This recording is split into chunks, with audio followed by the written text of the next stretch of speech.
My dad said he booked me a flight home to reconnect with family. I landed and was handed a diaper bag. "We're off to Europe," brother said. "Just be with them." I said nothing. I just did what they didn't expect.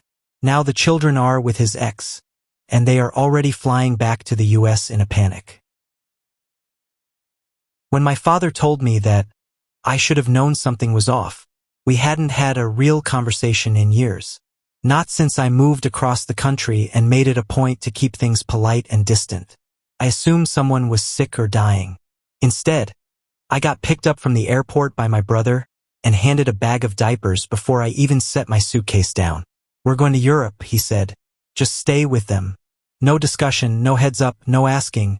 Just the assumption that I take care of his 3 kids like some kind of stand-in nanny while he and his new girlfriend sipped wine in Tuscany. I didn't say anything. Not at first. I just watched him load the suitcases into the back of the minivan like he was already gone. The kids looked up at me with tired eyes. The youngest still had a dried smear of cereal across her cheek. I hadn't seen them in a couple years, but I remembered their names. Ellie, Jonah, and little Sophie. His ex-wife Kelly used to bring them to holidays before things blew up between them. Now she was completely out of the picture. Or so I thought. They left that same evening. My parents waved them off like proud handlers, not even looking at me. No one explained why the kids couldn't go, why this whole setup was being forced on me, or how long they'd be gone. I figured a week, maybe 2. That night, I sat in the living room with the kids watching a movie while texting a friend about the insane ambush I just walked into. Jonah fell asleep on my shoulder. That was the moment it clicked. This wasn't about reconnecting. It was about dumping responsibility. The next morning, I found a folder in the kitchen drawer labeled Travel Itinerary Europe Trip. It was detailed. 2 weeks in Italy, MS, rental cars, restaurants already booked, photos printed out. They'd been planning this for months. There was also a crumpled envelope tucked in the back, addressed to my brother. I almost tossed it, but curiosity got the better of me. Inside was a note from his ex-wife, Kelly. It wasn't recent, dated about 6 months earlier. It said she missed the kids, that she still lived in the same town with her mother trying to get back on her feet, that she knew she'd messed up by not fighting harder in court, that she couldn't afford a lawyer, and that she hadn't seen the kids in 4 months because my brother refused to let her visit. She begged him to let her just talk to them. It hit me like a brick to the chest. I waited until they were halfway through their second day in Rome. Then I packed the kids' things in silence while they played with some blocks on the carpet. I loaded them into the rental car. I didn't leave a note. I didn't text. I just drove. It took me 4 hours to reach the town she mentioned in the letter. I didn't know if she still lived there, but something told me she hadn't moved far. The first grocery store clerk I asked remembered her name. That was all I needed. When Kelly opened the door and saw the kids standing there, she froze, then just sank to her knees and pulled them in one by one. Her mom stood behind her, speechless. That night, I slept on their couch. The kids curled up in sleeping bags, happier than I'd seen them since I got off the plane. I finally texted my brother around midnight. "They're with their mother now. I'm staying here until you get back. Don't call me." He did anyway. My phone rang nonstop. My parents, too. But I didn't answer. That's when things really started to spiral. They landed back in the US 2 days later, and the rage started before their luggage even hit the carousel. It began with a casual text from my dad. Something like, "We need to talk when you have a minute." I didn't answer. Then my brother sent a wall of messages that kept lighting up my screen like a slot machine. I read the first one full of fake calm, calling this a huge misunderstanding, saying they were confused, then skipped the rest. I knew what came next. It didn't take long. By noon, they were all calling me. First my mother, then my brother's new girlfriend, then my father again. Each voicemail sounded more desperate than the last. They wanted to know where the kids were, if they were okay, what I was thinking. I didn't respond until that evening. I texted one line, "They're with Kelly. Don't come here." The call stopped for a few hours after that. I assumed they were regrouping. The next morning, my brother showed up at Kelly's place. I saw him pull into the driveway from the kitchen window. I told Kelly to stay inside and stepped out to meet him before he could get out of the car. He didn't say a word at first, just stared at me, then shook his head like I was some malfunctioning piece of equipment. He finally got out, slammed the door, and came up to the porch. I told him the kids weren't coming with him, that Kelly had just as much right to them as he did. He started shouting, saying I was way out of line, saying I'd ruined everything, that I didn't understand what she was like, that she didn't have a job, didn't have her life together, and lived with her mother. I stood there while he laid it all out like a case to a jury. Then I said the one thing he didn't expect. That's not your decision to make anymore. His mouth actually dropped open. I told him I'd already called a lawyer and that if he tried to take the kids by force, we'd file for emergency custody, that I had proof of his behavior, that Kelly had kept everything. He threatened to call the cops. I told him to go ahead. He didn't. He just walked back to his car and drove off, probably straight to our parents. That night, Kelly sat across from me at the kitchen table, staring at the small pile of legal papers I brought back from the law office. She asked why I was doing this. I didn't know how to explain it fully. Not then.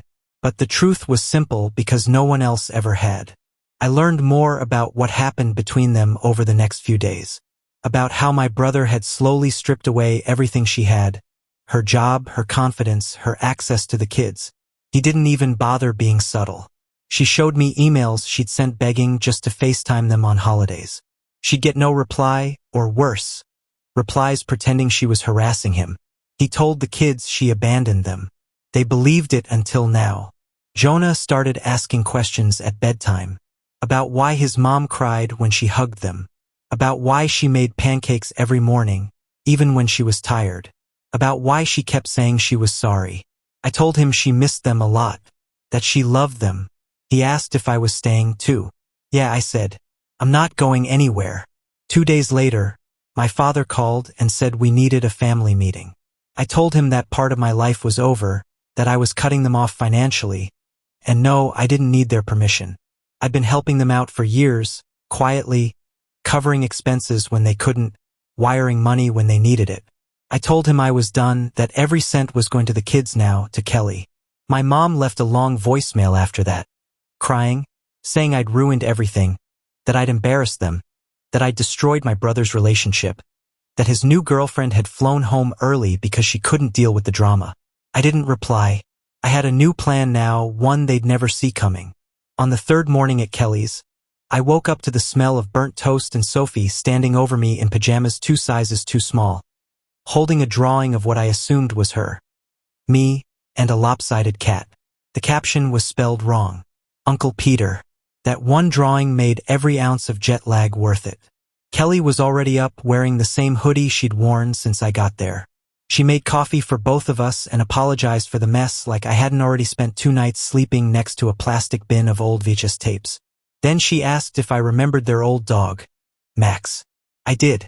The shaggy golden retriever that used to bark anytime someone sneezed. She said he died last winter. She couldn't afford a vet, so she wrapped him in a blanket and buried him in the yard by herself while the kids were with my brother. She told me this without any edge, just like it was another fact in a long list of things she'd had to do alone. Something changed in me right then. I pulled out my phone and canceled my return flight.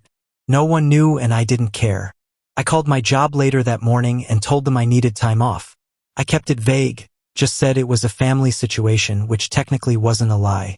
My boss paused for a long time and said, "All right, just keep me posted." That was the start of everything. The pivot point. That afternoon, I sat down with Kelly and told her I was staying. Not just for a few more days. Not until things calmed down. I meant staying for real. For however long it took to fix this mess. She asked me why I'd do that. Why I'd give up my time, my work, my life for her and the kids. I told her the truth. That I didn't recognize my own family anymore. That I'd spent years quietly funding their bad decisions, watching them treat people like garbage, trying not to get involved. That I thought maybe I owed someone better, a little of what I'd been giving to people who never deserved it in the first place. We made a list that night, things the kids needed, things she needed. It was 3 pages long. Winter clothes, toothbrushes, school records, legal help, car repairs, and on and on. She looked at it like a mountain she'd never climb. The next morning, I started crossing things off. We went shopping first. I bought each of the kids proper shoes and enough clothes to stop them from rotating the same 3 outfits. We replaced backpacks, lunchboxes, filled the pantry. I took them to the pediatrician, got their medical files transferred, even set them up with the dentist. Kelly just watched me like I was building a rocket in her front yard. But the real turning point came when Jonah asked me a question in the middle of the cereal aisle. "Are you our new dad?" I stopped moving. I told him, "No, not even close." I said I was just someone who thought they deserve better. And then I told him something else, something I probably shouldn't have. "You're not going back to your dad's house. Not anytime soon." I meant it. My brother was still trying. The texts became more frantic. First pretending to be concerned, then threatening, then fake legal, a badly written cease and desist email copied from the internet. He said I was interfering with custody, that I'd taken his kids without permission, that he had a lawyer. I called his bluff. I had an actual lawyer by then, a good one. We filed for temporary custody modification. Kelly was terrified. She thought the courts wouldn't believe her, that my brother would charm them like he always did. But we had something new this time. Time-stamped messages, financial records, a long, ugly trail. We also had me, someone the court could look at and see as neutral. I wasn't in this for revenge. I wasn't their father. I was their uncle and I had eyes. Kelly cried the night we filed the paperwork. Not the hopeless kind of crying, the other kind. Relief. We told the kids slowly, one piece at a time, that they'd be staying in this town for a while. That they'd be going back to school here, that their mom was going to be around more now. At first, they didn't believe it, especially Jonah. He kept asking when their dad was coming back. Then one day, out of nowhere, he said he hoped he didn't. That night, I got a call from my mom. I let it go to voicemail. She said I turned on the family, that I was trying to destroy my brother's life, that he and his girlfriend had split up and it was my fault. I listened to the message while sitting on the porch watching Kelly fold laundry with a focus like it was brain surgery. Sophie was playing with her new crayons. Ellie was reading a book. Jonah had built a fort out of every pillow he could find. I deleted the message. They didn't get it yet. This wasn't about punishing them. This was about saving what was left. I knew they'd come.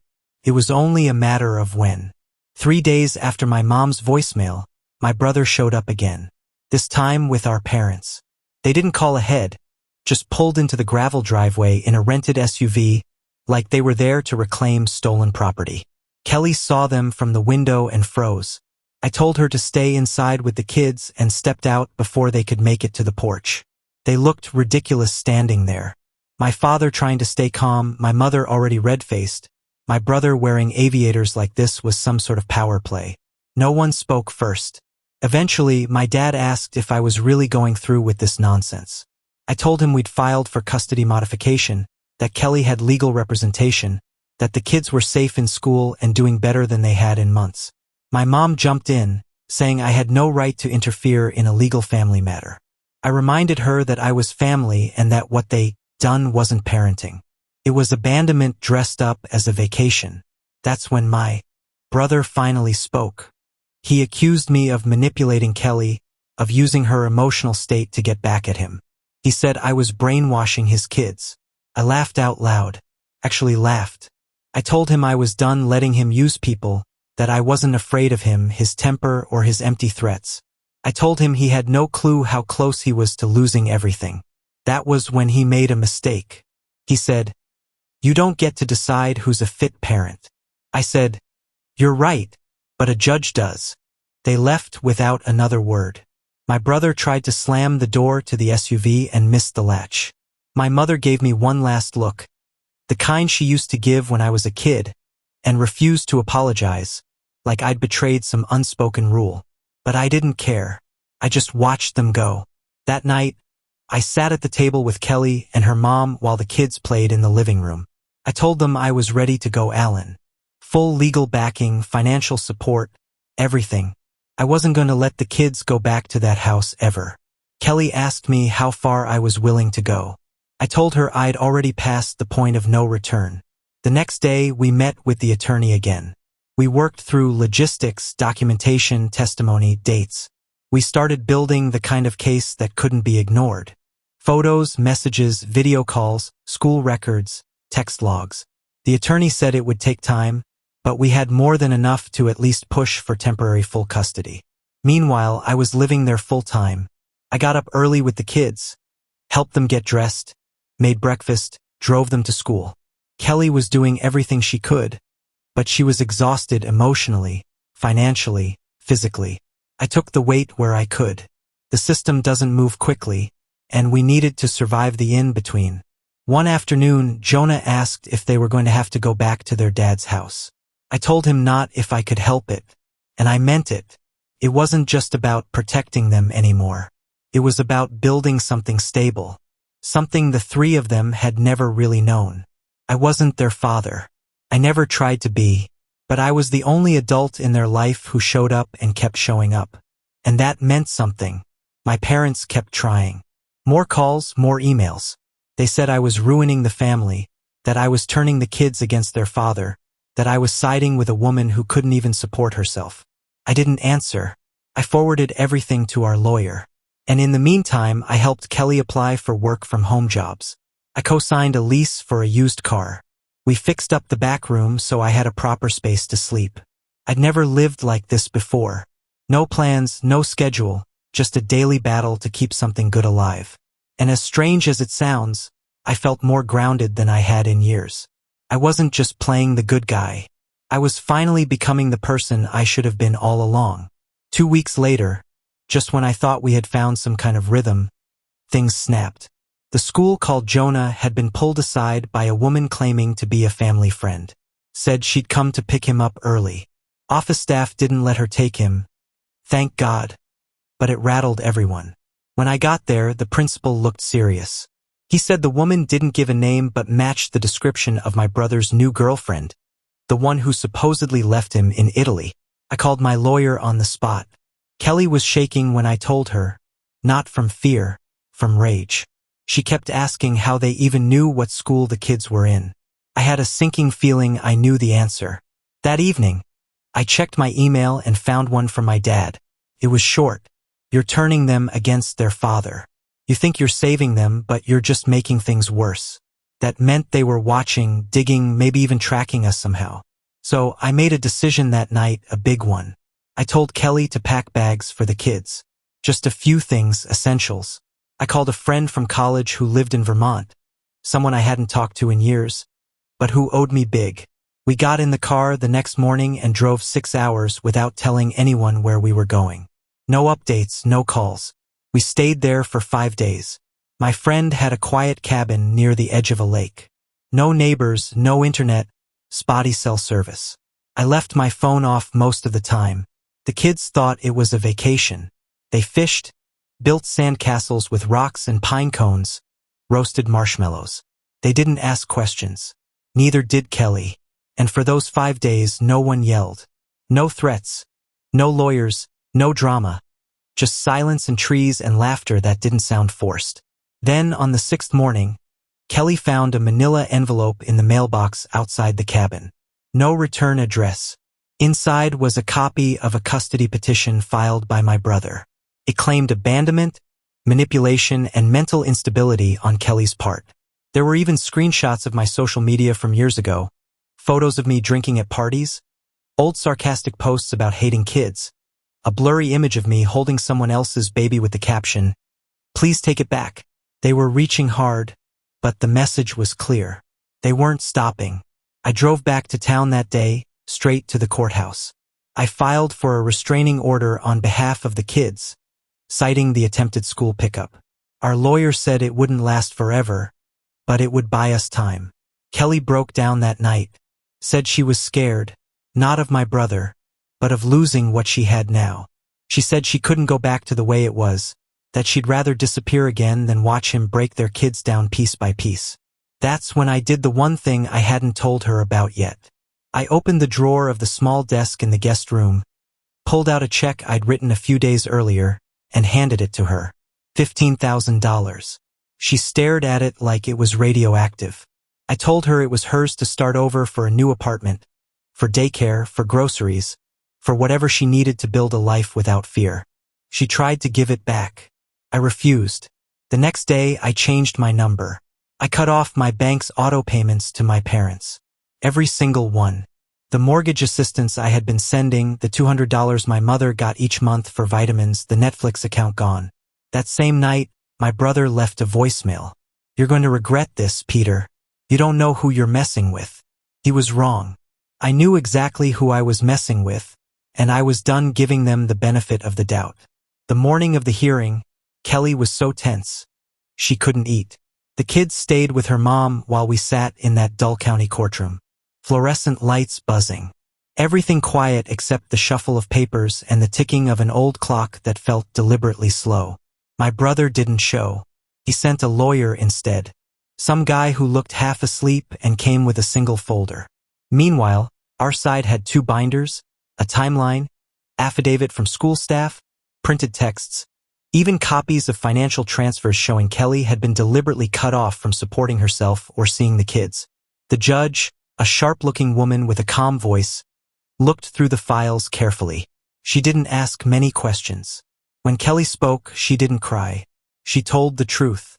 She said she had made mistakes, that she had been overwhelmed and underprepared, but she never stopped loving her kids. She said she'd let herself be pushed out of their lives because she didn't think she had a choice.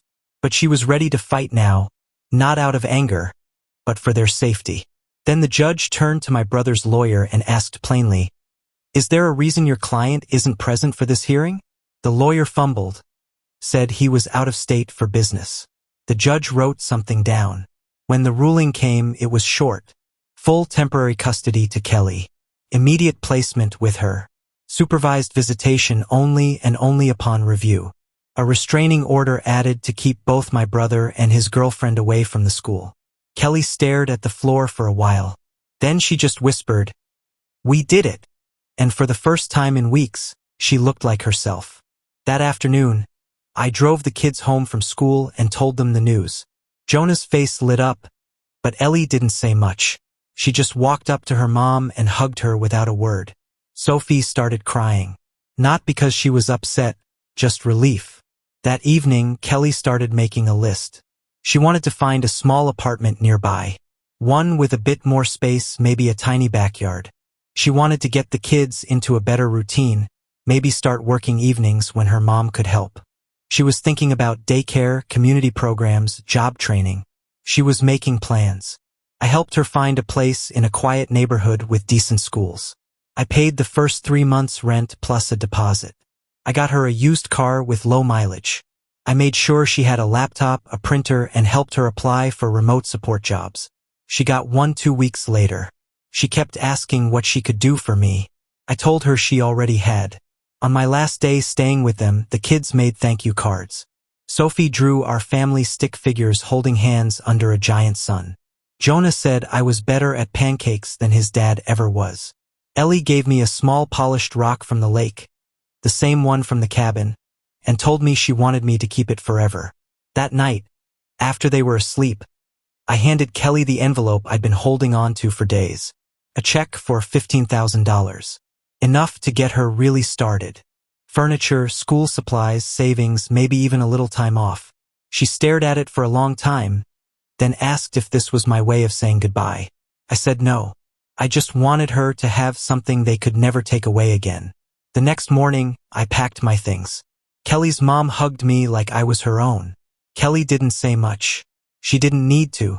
When I closed the car door, Jonah ran out barefoot to hand me a note. It just said, "Please come back soon." I drove home in silence. My apartment felt like it belonged to someone else. I turned on my phone. 64 missed calls, emails, voicemails. A new one from my dad. "Peter, you've destroyed your brother. I hope you're proud of yourself." Another from my mom. "You've broken this family apart." And then something new. An email from a cousin I barely spoke to saying she'd heard what I did. That she'd seen Kelly once years ago in a parking lot crying into a phone. That she wished someone had stepped in back then. And that she was glad someone finally had. She ended the message like this. "They're angry because you ended the cycle. That's what real change does." I didn't answer my parents. I didn't respond to my brother. I blocked them. I sent my lawyer the latest messages. Then I sat down and opened a notebook. I wrote down every detail, not for legal use, but because I didn't want to forget how far it had gone, how much was broken, and how somehow something good still came from it. 3 weeks later, I visited the kids. Kelly had started a part-time role. The apartment had framed photos on the wall, proper beds, even a small art corner for Sophie. Jonah had made the soccer team. Ellie had joined a reading club. Kelly was smiling again. Not forced, not nervous, just normal. She told me they were finally sleeping through the night. That was the first time I let myself cry since this all began. I'm not their father. I never pretended to be, but I gave them something no one else had, a chance. And I don't care if my parents never speak to me again or if my brother thinks I betrayed him. I didn't ruin our family. I finally saved part of it.